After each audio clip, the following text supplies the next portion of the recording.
ये खबर आ गई, रेखा गुप्ता होंगी दिल्ली की मुख्यमंत्री। जो हम यहां पर एक महिला फैक्टर की भी बात कर रहे थे, तो रेखा गुप्ता दिल्ली की मुख्यमंत्री होंगी। 3 बार की ये पार्षद हैं और ये डूसू की अध्यक्ष भी रह चुकी हैं। शालीमार बाग से 29,595 वोट से ये जीती थी। बीजेपी महिला मोर्चा की राष्ट्रीय उपाध्यक्ष भी रह चुकी हैं। मूल रूप से ये हरियाणा के जींद की रहने वाली है। ये दिलचस्प बात है, हरियाणा के हांसी से अरविंद केजरीवाल, हरियाणा के जींद से अब रेखा गुप्ता। और ये 2007 से 2012 उत्तरी पीतमपुरा से पार्षद बनी थी। 2015 से 20 ये विधानसभा चुनाव हारी और शालीमार बाग से पार्षद बनी 2022। एक बार दोनों हाथ उठा के नारा लगा दीजिए। बोले भारत माता की वंदे मातरम, भारतीय जनता पार्टी जिंदाबाद, श्री नरेंद्र मोदी जिंदाबाद।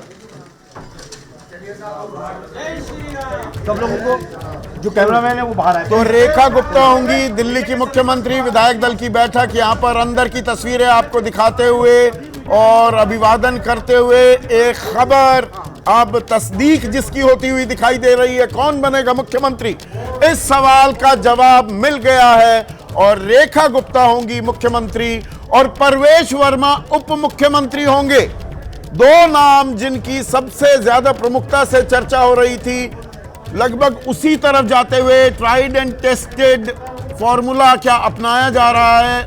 रेखा गुप्ता दिल्ली की मुख्यमंत्री और परवेश वर्मा, जायंट किलर थे, अरविंद केजरीवाल को हराने वाले परवेश वर्मा उप मुख्यमंत्री होने वाले हैं। तो बॉक्सेस टिक कर रहे हैं क्या? जो महिला आरक्षण कानून था उसको भी यहां पर टिक करते हुए विजेंद्र गुप्ता पुराने विधायक हैं, नेता प्रतिपक्ष भी रह चुके हैं, इनकी भी चर्चा हो रही थी। ये विधानसभा के स्पीकर होने वाले हैं। तो राकेश, आपकी प्रतिक्रिया इस फैसले पर? एक तरह से देखा जाए तो रेखा गुप्ता काम्बो हो गई है, वैश्य समाज और महिला। तो महिला मुख्यमंत्री और वैश्य समाज, जो मेरा अपना 17 राज्यों में कोई महिला मुख्यमंत्री नहीं है, वो बॉक्स भी टिक हो गया। और वैश्य समाज का भी कोई मुख्यमंत्री नहीं है। और ये माना जा रहा था कि लगातार जीएसटी जैसे तमाम ऐसे उपक्रमों के कारण वैश्य समाज नाराज चल रहा था। हालांकि वो जुड़ा हुआ था लेकिन नाराज था। दिल्ली में इस विधानसभा चुनाव में वैश्य समाज लगातार आम आदमी पार्टी के साथ था, इसके पहले भी था। इस बार थोड़ा सा रुझान उसका भाजपा के साथ आया है। भारतीय जनता पार्टी अपने वैश्य समाज के वोटर को साफ तौर पे मैसेज कर दिए हैं कि भाजपा जो ब्राह्मण बनियों की पार्टी कही जाती थी, उस ब्राह्मण बनियों की पार्टी रहनी चाहिए। और परवेश वर्मा को मुख्यमंत्री बनाकर जाटों को भी रीच आउट करने की कोशिश। हरियाणा में जाट नाराज थे, राजस्थान में भी होते दिखे। हालांकि दिल्ली के विधानसभा चुनाव में जाटों ने बीजेपी को ज्यादा बढ़ चढ़कर समर्थन दिया, तो उनको भी एड्रेस करने की, उनको फिर से अपनी तरफ लाने की भी कोशिश है। इसमें वो नैरेटिव गढ़ा जा रहा है। देखिए, अगर जाट समाज की हमदर्दी जीतने की कोशिश करनी होती तो मेरे ख्याल से फिर प्रवेश वर्मा को मुख्यमंत्री बनाया जाना चाहिए था। उप मुख्यमंत्री बनाने से, जो अपने आप में कोई संवैधानिक पदवी नहीं है, वो तो मेरे ख्याल से उससे कोई जाटों को कोई बहुत मन में उनकी गुदगुदी होगी, ऐसा मुझे नहीं लगता। अगर उनको मुख्यमंत्री बनाया जाता तो निश्चित रूप से वो एक संदेश होता जिसको आसपास के जितने भी प्रदेश हैं उनके जाट जो है वो अच्छी तरीके से उसको ग्रहण करते। दिबांग, उन्हें पुरस्कार तो ये मिला है, उन्हें पुरस्कार मिला है अरविंद केजरीवाल को हराने का।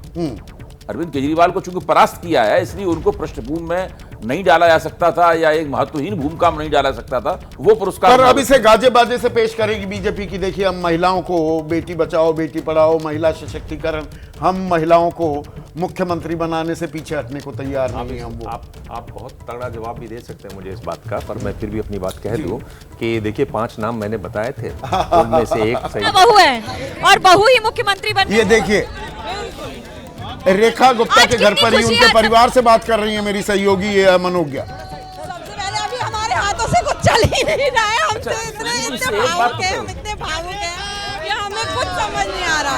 हम लोगों की इतनी परिवार में कितनी खुशी का माहौल है। बहुत बहुत खुश है। भाभी की मेहनत सफल आई, सबका बहुत बहुत आभार।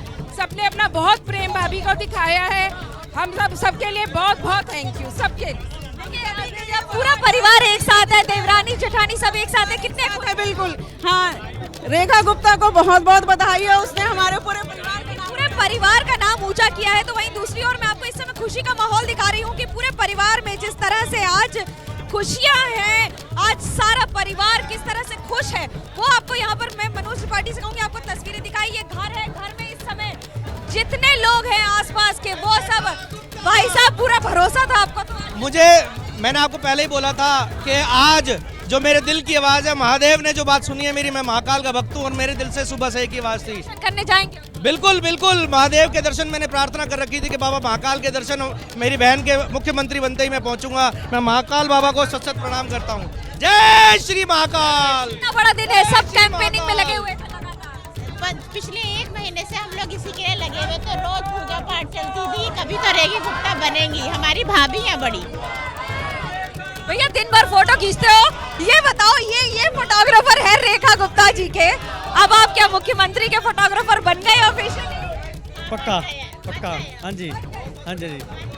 पूरा परिवार एक साथ है यहाँ पर, आज कितना बड़ा दिन है, खुशी का दिन है, सारे लोग एक साथ हैं यहाँ पर। हाँ जी, ये बहुत बड़ा खुशी का दिन है और सभी ने मिलजुल कर काम किया और दिल्ली प्रदेश को आगे बढ़ाने के लिए बहुत जरूरी भी था जी। सबसे पहले क्या कहेंगी, सबसे पहले रिक्वेस्ट क्या होगी रेखा गुप्ता जी को, क्या काम करना चाहिए? She is already doing a good job और हमारे ब्लॉग को उन्होंने बहुत अच्छा बना दिया है, वो और इसी को और बेहतर बनाएंगी। मुख्यमंत्री बनने के बाद सबसे पहला काम क्या करना चाहिए? सबसे पहला काम उन्हें तो वो हर फील्ड में ही करती हैं। या यमुना की सफाई तो पहले से ही स्टार्ट हो गई है, अभी चाहे बनी है या नहीं बनी है, वो तो सफाई स्टार्ट हो गई है और भी वो बहुत काम कर रही हैं और करेंगी, हमें पूरी उम्मीद है उससे। एबीपी गंगा, खबर आपकी, जुबान आपकी।